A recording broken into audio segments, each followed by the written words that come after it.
You're listening to Healthcare Now Radio. Stand by for This Just In, the latest in healthcare innovation and technology trends with your HIT advisor, Justin Barnes.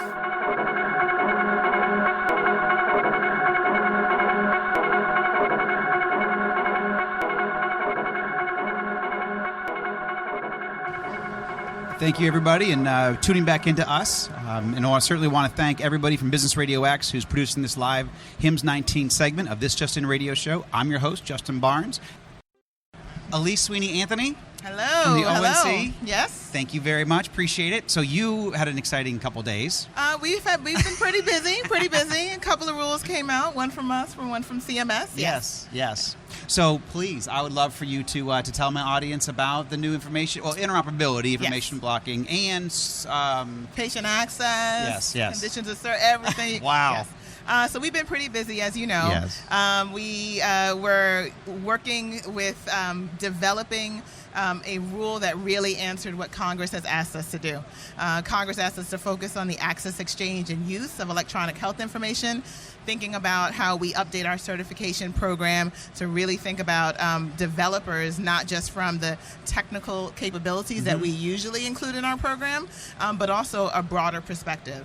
There's more to interoperability and the success of interoperability than just the technical specifications. As Congress said, it's the business practices. It's gag clauses that prohibit information from moving. It's screenshots that providers can't share that might help aid and address safety concern.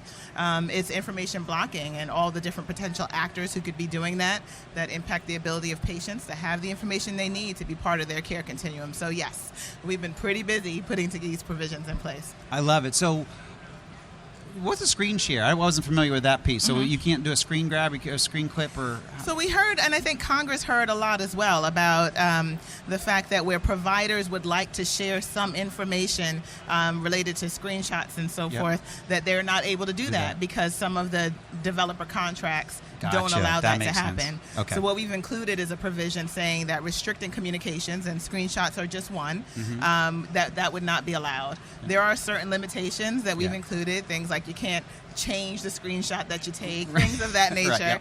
But I think it's an opportunity to have more transparency in what the technology is doing and how it's really aiding providers and the patients that they serve.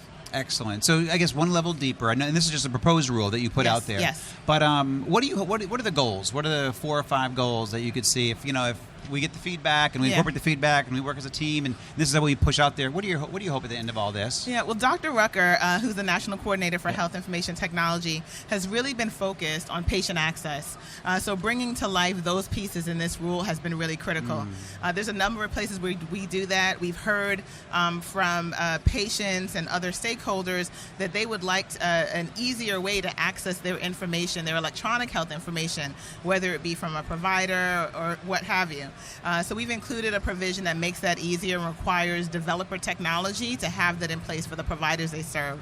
We also include a provision in the information blocking section that says that where a patient is requesting electronic access to their electronic health information, that has to be at no cost. So patient access is one. I think another piece that we are looking at is bringing in APIs more into health IT space. There's been a lot of success with application programming interfaces in other sectors, and there's a lot of opportunities it can bring to the health IT and to the healthcare perspective. So what we've included are provisions that require application programming interfaces to be available to certified developers without special effort. And that we think allows an opportunity for not only innovation to happen amongst those vendors who might already be in this space, but also allowing new entrants to come into the space and provide more functionality for providers or patients. That's fantastic. What dive a little bit into this one piece where the burden, because I remember I did see that and then the actual infographic that Peter and you guys did put together a fantastic infographic. I'm a policy wonk. I do like to read policy. However, an infographic prepping for the show was very helpful. So thank you, Peter, for sending that along. But one thing that caught my eye, because I don't want people to use this as a crutch, I know you don't either, is if it's too much of a burden, then I'm just not I don't have to do it. So it doesn't mean I know we're a long ways. We got to get public comments and all that. But talk about that a little bit, like. Yeah, I think Congress was very clear in what they asked HHS and ONC to do and to think about when it comes to health IT. And I think that's what we really wanted to put into place, are those requirements. A lot of those requirements are about technology being available without special effort, and that's the APIs. Mm-hmm. But APIs provide an opportunity to actually reduce the burden. For sure. And to find innovative ways to do things, basically providing a secure door to get the data that they need regarding patient and patient care and pulling that out in a safe and secure way. So what we're looking at is how that might aid the provider experience, because they would have more options in terms of potential applications that could be used on their mobile phone, for example. And then patients, the same thing. Sure. You know, there is a burden associated for patients trying to access their information sometimes, or having to access numerous portals to get the information they need. Sure. In this new environment, you can envision where application programming interfaces can help to pull that data down for the patient and bring it all together in one place so that the patient becomes a more integral and involved part of their care continuum. It's awesome. I love it. So what advancement, at the end of all this, what advancements should we really see maybe come in a year from now when this is all through the processes and we get the final rule? What do you hope to see as an end goal for 3 or 4 things? Right. So right now, obviously the proposed rule just went out. Yep. The first thing we're looking forward to is receiving comment. So 60 days from what day? Do we know? Not yet. Yeah, not right, yet. exactly. So it's not published yet. Not published yet. Right. When it posts in the Federal Register, the comment period would start. Yep. So we're looking forward to receiving those comments and seeing what comes in. We expect to hear from a number of different stakeholders. And I always say we want to hear not only what you don't like, Correct. but tell us what you like. Let's repeat that again. Tell us what you like. We obviously will always hear what you don't like, but Tell us what you like. Yes. I agree. Yes. Because it's important. There's a lot of specificity that we include in the rule so that we could really give folks and stakeholders an opportunity to tell us how this will affect them on the ground. Yep. So that's the first step. Yep. And then from there, once we have the comments in, we'll move towards the process of developing a final rule. And I think when the final rule is out, whenever that ends up being, that what we hope to see is the progression of the industry to move towards implementing things like the application programming interfaces that are required for certified developers. Right. We look forward to a better understanding of why information blocking does not benefit the patient, does not benefit the provider, and how to not have that be part of your business practices. We look forward to seeing more communication happening about how EHR technology is working so that we can improve it and so that developers and providers can work together to determine how to have that technology work best for them and the practice that they're in. Okay. Do we see more standards? Do we see... I don't want to say more standards, but do we see us trying to focus on a certain number of standards around, like, say, an API interface or FHIR or something like that? And that's what we hope to get from this? I am glad you asked that question. So, in fact, what we have used in the past, in the 2015 edition, which we would be updating through this proposed and eventually final rule, that common clinical data set we're updating with what we're calling the USCDI, new acronym. Yep. But that stands for U.S. Core Data for Interoperability. And it's a set of information that we think is critical for interoperability. So the set of information we really want to see move.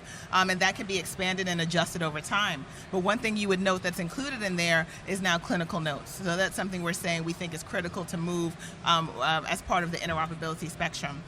We are also identifying FHIR as the API standard that we think makes most sense. And we look forward to continuing to work with the FHIR community. We look forward to their comments on how what we seek to achieve and bring into place that Congress has asked us to do can be amplified or addressed through some of the FHIR resources. We even included an RFI in the rule, a request for information. I'll try to cut the acronyms. A request for information that focuses particularly on that. What version of FHIR makes the most sense, as well as how things like the opioid epidemic can be addressed through some of the technology that's out there, including FHIR and FHIR4 even. Sure. That's fantastic. So we think it'll probably hit the Federal Register. Do we know in probably 7 days from now, 5 days from now? We don't. Soon. I think it will be coming out pretty soon. Right now it's in the Federal Register's hands, and we're looking forward to publishing. Okay. Excellent. Elise, I truly appreciate you joining the show. Absolutely. My pleasure. Yeah. And See, we might have an extra. We have a minute more. If there's anything else that you want to touch on or you want to highlight. I think the main thing that I would highlight is please comment. We always want to make sure that we're hearing from stakeholders. Yes. It helps us to develop policy that works, not just for the folks that what we understand to be the situation, but what's really happening on the ground. And the best way for us to do that is to get the comments in. I would encourage folks to visit healthit.gov/NPRM, which has all the information. And when it publishes in the Federal Register, please do comment. We'll include a template on our website to make it easy for you to comment. Awesome. Also helps us to review the comments. Yes. So that's a wonderful opportunity for you to engage. Comments can be 10 pages, 20 pages, or a paragraph. Yep. So there's a lot of flexibility in what you tell us and how you tell it to us. Yeah, and then also, again, tell you what they like about the bill, the regulation, proposed rule, I should say, and what they don't like. Absolutely. Yeah, comment on both sides of that, because I've seen that a lot. Yes, so, yes. Again, Elise, thank you so much. Truly appreciate your time. My pleasure. Thank you. Have a great rest of your conference. Thanks. Excellent. Are we on, am I talking, We're live am on I talking air. Hi, I'm Edwin Miller. From Aledade? From Aledade, Chief Technology Officer, one of the co-founders of Aledade, with the illustrious Farzad Mostashari and Matt Kendall. Awesome. Two phenomenal guys, and actually Farzad usually on my show, but he's been not at HIMSS for a couple of years. I know. So. I know. This is great, though. I'm glad to have you. I'm glad to meet you in person. We've exchanged emails through the years, but I'm glad we actually meet in person. Well, I know. I think we grew up around the same times, doing the same things. We did. So, I definitely know you by reputation. Yeah. So we actually have a couple extra minutes. So I would love to learn about Aledade even more, because I've never actually dove in too deep, and I'd love to know more about it. And my audience, if we got time. Aledade is about helping independent physicians make the transition to value-based care, to put it succinctly. Desperately needed. Yeah, and participate in de-risk the move to value-based care, which is complex and fraught with a lot of change management and stuff like that. So we bring. We're not really a tech vendor, but we have a technology component. We also have a lot of folks out in each market helping coach practices through the transition. So basically, so they can take risk. Yeah. And I love this, and I usually don't talk about products when we're on here, the show, but we got a couple extra minutes. But this is so important for healthcare. Our physicians need desperate assistance in making this transition. Absolutely. So what are three things, before we dive into your thought leader questions, what are three things to say, hey, if you're an independent practice and you think this, or you have this and this, you would be a great candidate to call us, or what, because a lot of people aren't ready. They probably aren't ready for you in some capacities, and some could be. What would be an ideal person to practice? I think if you have a passion, look, a lot of it is around the mission, right? Yes. So if you are. And so the good thing about this is I've been in health IT for a long time, and I would go to practices and they would just be depressed, right? Or the docs would be. Oh, yes. And I really didn't have much. 61% burnout rate out there. I mean, yeah, it's and so offering them more software really wasn't going to help them much. Correct. But in this world, we do have something to offer, and it's much more aligned with what they kind of want to practice medicine for, so it's taking holistic care of the patient. I think if you are used to seeing the patient holistically, focusing on patients that maybe aren't in front of you today, as well as the fee-for-service world of running patients through your office today, if you're doing things like PCMH, or you care about quality measures, and you're kind of already doing those things, and you may not be paid for them, but you just kind of do them anyway, then guess what? You can get paid for them, and you can start to capture some of the value that you're creating by doing those things in the system. Now, do you bring them into being? I think of the ACO model, but you're pre-ACO model, right? Well, we operate ACOs. We actually create them, and then run them with our docs. So docs stay in their practice. We don't buy practices. Right. They just stay independent, but they sign a participation agreement with the ACO, and then they're in. So then they can participate in any gains that come through the ACO contracts. Okay, so do you bring together a community then? If there's going to be 25 doctors or 1,000 doctors, whatever it is. Yeah, we're in about 30 states right now. Excellent. And growing rapidly. And so we go into a market and we find, usually some anchor tenants, as it were, and then grow from there. These are usually thought leader docs, usually well-respected and that kind of thing. Yep. No, I love it, and I love what you guys do. So now diving into some of the questions specifically, what are the healthcare trends or health IT trends that you're seeing out in the industry? And we just touched on some of it, but to kind of circle back. I think one is the move to value-based care clearly is a trend that I'm paying attention to. Yes. I think the other thing is the emerging role of primary care as a under-leveraged part of that transition. Totally agree. And the role that they can play, they account for 4% of the cost, but they influence 85%. Right. So I guess the third thing, probably from a tech point of view, is probably the emergence of data fluidity, which we're seeing here, and we heard this morning, and there's so PCPs can't manage patients who came out of the hospital if they don't know the patient was in the hospital. So the trends there certainly help our docs in that work. Excellent. Yeah, and I completely agree. Actually, I'm chairman of a health organization in Georgia where we have the primary care is the quarterback. They're DPC doctors, but they are the quarterback. Yep. They practice on top of their licenses, and we've been able to drive down costs dramatically and by putting the right ecosystem around them. So I completely agree. What are 2 or 3 best practices that you would offer to the community or doctors or health systems to successfully navigate these types of models? Yeah, I think so. A lot of this is in a paper Farzad published, so it's not even proprietary to Aledade. But one thing is, managing patient transitions of care. Yes. So that's we predictably reduce readmissions in, low 2-digit numbers, but just by doing that. Another thing is, there's all the complicated things of managing risk and things like that. I would say, generally speaking, what is the workflow and how does the workflow need to change? What is the question you're trying to answer with data and analytics? Are probably a couple of things I would focus on. But, it's managing high-risk patients, knowing who your high-risk patients are, knowing what's happening to them out in the community. Again, most docs have trouble seeing the 360 view of what's going on with their patients. And so, typically accessing that data either through an HIE or through payer claims data or something like that is critical to success in those models. That's excellent. What we do a lot of here and now at HIMSS, but if thinking ahead a couple of years, so 3 years out, what should we be thinking about to either navigate or manage or to thrive? Yeah, that's a great question. I think maybe a couple of things. One, data fluidity is going to become more of a thing, and so being ready for that and not trying to play against it, right? So maybe the general way to say that is there's a lot of healthcare models that I believe are on the wrong side of history, so trying to be on the right side of history. Let's just be honest. At 3 a.m. when you're laying awake, what's the right side? Is it proprietary, closed market power, trying to enforce consolidation, or is it being supportive of a community health model, being open with data, helping the consumer manage the system, understand cost transparency and things like that? So that is where I think it's shining a light on that. Yep.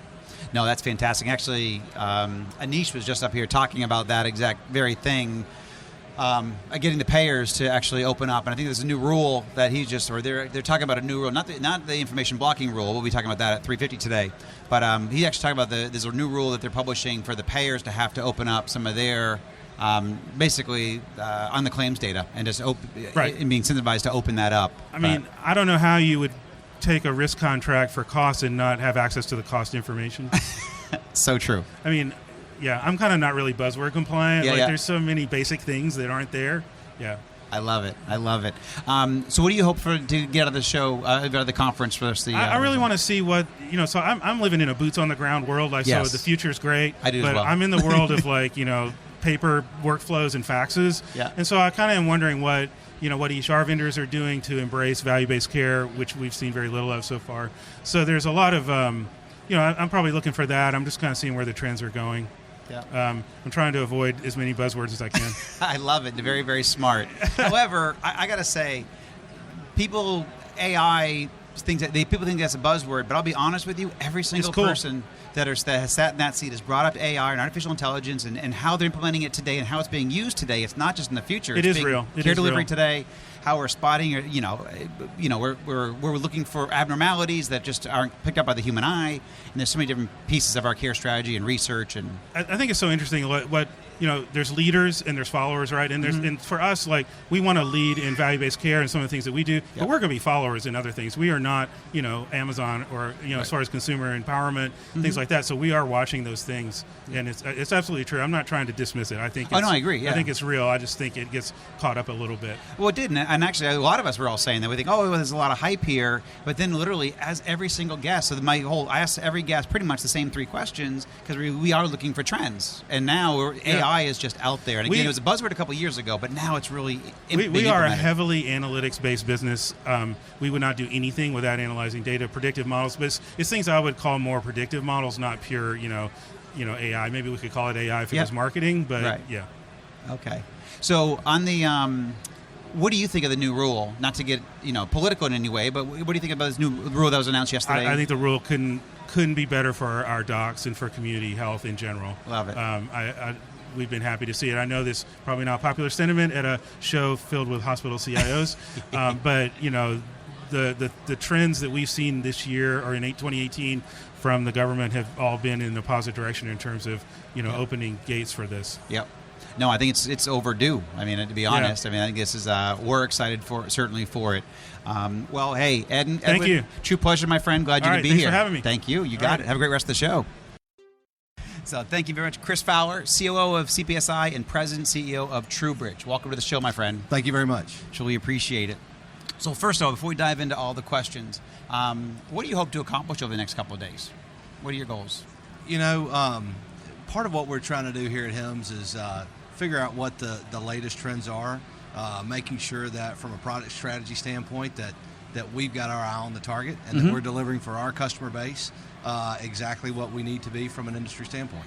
Okay. And so give us, we really can't do commercials, but I'd love 30 seconds because I actually don't know Trubridge, so I'd love to know more personally about Trubridge. Okay, wonderful. So Trubridge is a... closer to go. Oh, there you go. Our services arm for CPSI. We focus on revenue cycle management, consulting, and a myriad of services. Trubridge RCM's our clearinghouse product platform. We represent about 36% of CPSI's overall revenue, and have grown over the last 20 years, focused primarily on finding areas for our customer base where we can achieve an economy of scale and deliver a service for them or a solution for them that they can't quite do themselves. And have been doing that for the last 20 years and continue to look for those opportunities where we can help them be successful and continue to focus on patient care. Excellent. You come from a great organization. I've known CPSI for 20 plus years. You guys are the greatest people. Everybody I've ever worked from your organization is really nice, really kind, and just great. Well, thank you for saying that. We, one of the great things about our company is you're also long-term employees. You all are long-term employees. That's exactly where I was going. I'm one of the babies of the executive team, and I've been there 19 years. It's amazing. Yeah. It's awesome. So going into some of the thought leader questions now, what healthcare or health IT trends are you seeing in the industry? So kind of going back towards the Trubridge side and where we focus on services, one of the things that we're really seeing impact our customers and across the industry is the transition to high deductible plans. Yep. And so how our hospitals are managing that portion of the AR. What are you doing to make sure that where patients may have had a $15 copay and a small deductible, now that's a larger lift for the patient. Yep. We're seeing that at our company. Our healthcare prices, our costs are going up. So how are our hospitals making sure that what used to be 5-7% of their cash collections now over 10%? How are they managing that and making sure that money's not going out the door? That's fantastic. No, a very good point. So what are 2 or 3 best practices that you can offer my audience on how to successfully navigate that? So, what we see is that typically patients want to pay their bills, and it's mostly about education. So what can you do on the front end from being able to educate your patient about their health plan so that when the time comes, when they're going to receive their bill, that there's not questions and there's not this feeling of that there's a gotcha on the backside, right. That they understand that it's not the hospital, that it's their insurance, and it's just the change in the industry. As we continue to see healthcare become a little more portable, a little more customer driven, which wasn't the case 20 years ago, and it wasn't the case 5 years ago. Right. You go into the hospital and you get 100 tests run, and now that was all covered under your copay. Now there's an individual deductible for each one of those, and so making sure that patient's aware of exactly what their plan is, so that they understand the financial applications or ramifications that are going to come out of that. That's fantastic. So thinking out, and actually just thinking about the high deductible health plans and navigating that, certainly from the revenue cycle management side, is very key. So that's spot on. Something I've been working on for a couple of years personally as well. So I love it. Thinking out though ahead, because HIMSS is a lot about the here and now and what we're trying to navigate in 19 and 20. But thinking out to 2022, what do you think? What do you see either within your customer base or even in the industry that we should tell people to keep your eye on that? This is going to be a growing, burgeoning area, something to navigate. So, it kind of dovetails along the back of the high deductible plan, in that the patient's responsibility is going to continue to grow more and more in healthcare. Yes, very true. At the end of the day, over the last 5-7 years since meaningful use, all development has been so focused around provider engagement, provider adoption, where now we see that shift moving much towards the patient. So there's patient education, there is how do we devise technology, and how do we develop technology to make it to where the patient can be more engaged and more a part of their process, and to where that experience fits for them.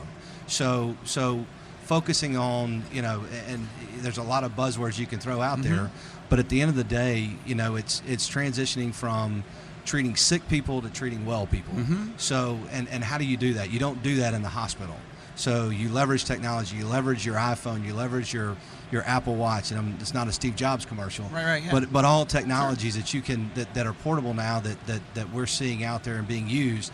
How do we get patients to be more engaged in their health care, and make sure that they're committed to the well-being of themselves and also of the institution? That's fantastic. I love it. I agree. So specifically, what steps are you guys taking to navigate that at CPSI and at Trubridge?